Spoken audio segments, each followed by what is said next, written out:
Let's start it off with some questions. We'll start with James Carpia from the Oregonian.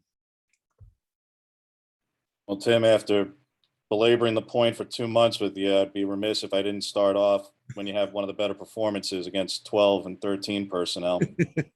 I know you turn a little bit to a 5-2 look before. I'm not sure how much of an 8-man box you've done before. I hadn't charted that, but how much do you attribute to what you may have done schematically differently, and how much do you attribute to just having the bodies back that you had, many of them who weren't there, and even the play from guys you had before but who came through, like Christian and Jason Jones, who don't even show up in the box score but took up a lot of run lanes there? Yeah, no, I think schematics are overrated. I think our guys went into the game thinking we knew we had to be physical up front, and they played really, really physically. I thought our edge guys did a nice job setting edges. Jeff Bossa played his best game since he's been at linebacker. Noah's Noah. And then our front really stepped up. I thought Popo had an excellent game. It was good to see our guys, rise to the occasion. When you play, a school like Washington, which is a big time rival of ours, our guys showed up. Matt Preem, 247 Sports. Yeah, can you just maybe talk about just your thoughts of this defense and how they performed, knowing that the offense in that first half was having a really hard time moving the ball. The defense had a really tough time of field of position. You guys were put up in the back, all first half, and yet they answered the call basically every time. Well, again, I think our guys are starting to gel as a unit now that we've kept some guys healthy. And our guys, feel good about each other. And you're right. We had maybe a half dozen drives start around midfield. And, statistically, you look at, when offenses start there, they're going to score half the time. And to have them not score when they've had the ball in that position, I think is a heck of a testament to guys believing in what we do, not playing perfectly, but finding a way. I forget the number, maybe it was 5 or so. We had 3 and outs, getting off the field on third down, which was a big emphasis, and getting that fourth down stop. Those were huge plays in the ball game that we needed. And again, it's a matter of guys playing together and playing physically and playing at just a very high intense level. Luciano Chatelain, End Zoners. Hey, Coach, hope you're doing well. Mario just said that you're working on improving on everything as a team, but specifically mentioned coverage. Do you agree with him? And how are you planning on improving upon that?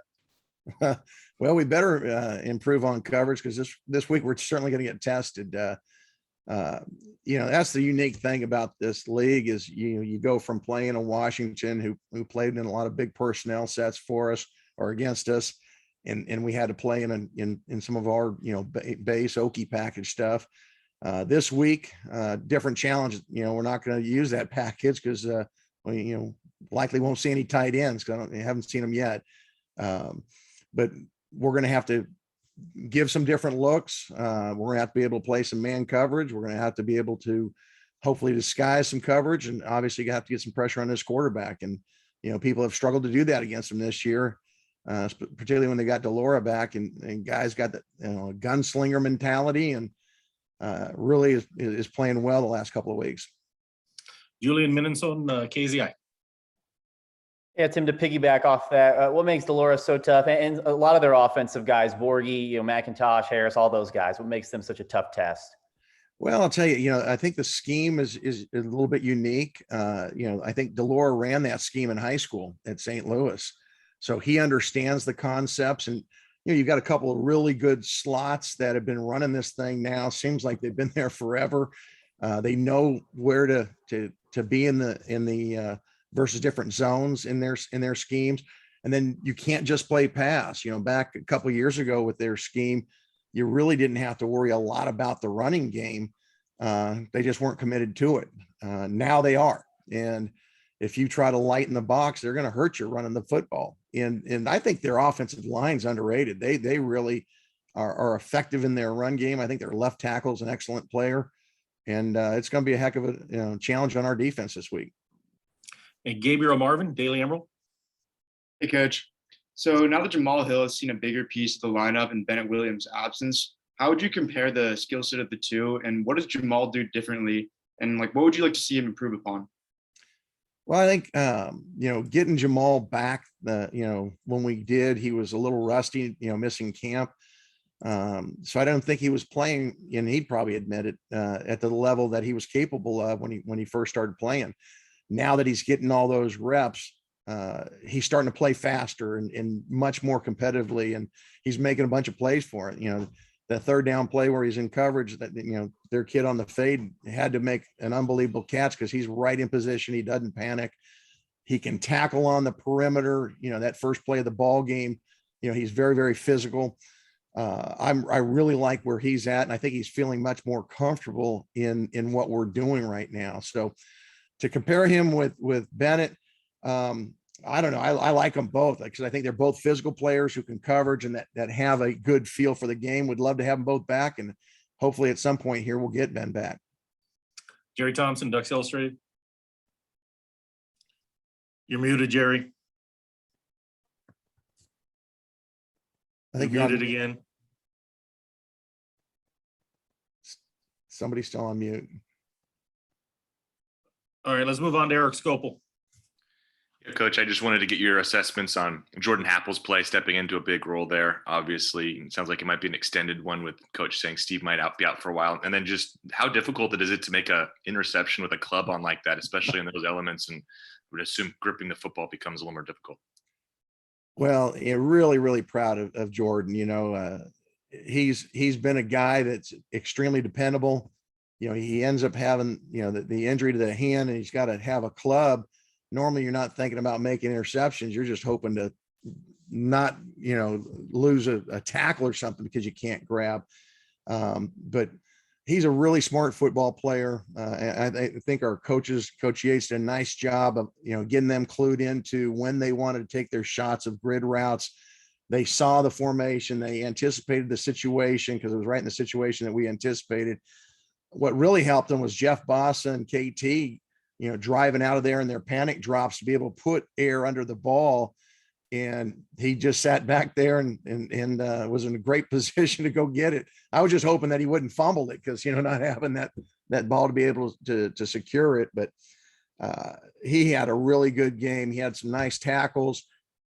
Just a steady player that thankfully he's playing, at a level that we need him to, because as we go down the stretch here, he's going to be playing a bunch for us. James. Tim, you kind of touched on it a bit earlier, so I'm sure you're going to defer to the players for credit for this. But in league play, the numbers have improved dramatically. I realize this past week certainly helps that in a big way, but you're second in the league in league play in total defense. And if you take out even the Arizona game when KT only played 10 plays, it gets even better. So where do you assign a lot of the credit for not just even the last 2-3 games, but really since league play, the last month plus of defensive improvement and what's been shown on the field the last 3-4 games in particular? Well, you hope to play your best ball in November. And I think our coaches do a tremendous job of developing our players. I think Coach Cristobal puts a practice schedule together that continues to develop guys. And when you get some consistency of players playing together, I think it's just natural that you should be improving. And it's a testament to our players, how hard they work at practice. Getting a chance to go against our offense every day, I think really, we talk about the, iron sharpening iron quote. I think it really holds true on our football team. And I think as a staff, I think our guys understand, each other better. This is the first time we've been through a season together. So I think it's a combination of all that coming together. And, you need to have that happen as you get into November, because we're in playoff football. Every week is a playoff. If we want to win the division, we got to win this weekend. And so we've got to play our best defense. And we know this week's challenge it's very different. And, I think we're going to really be tested with this group. Time for 2 more, Matt. Yeah, I was going to kind of follow up on what James said. Just you mentioned the defense is starting to enjoy playing together, and I'm curious, is that just leading to success on the field because they're developing that chemistry that maybe was lacking because there were so many guys coming in and out of the lineup? I think that's a little bit of it.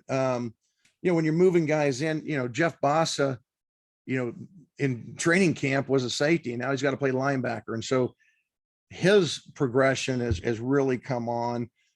You've got a bunch of guys, you know, at different positions that, you know, I think we had a different starting lineup, you know, every game, it seemed like anyways.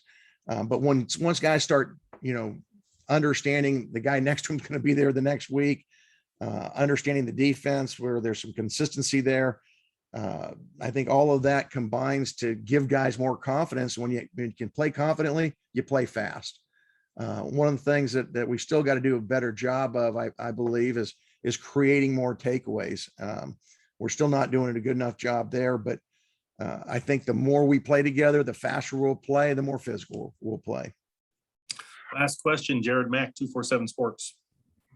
Hey, coach, there were a couple instances of Kayvon Thibodeau lining up where the will linebacker would start his play and then rushing the passer. Can you explain like the philosophies behind that and then how Kayvon performed in pass coverage?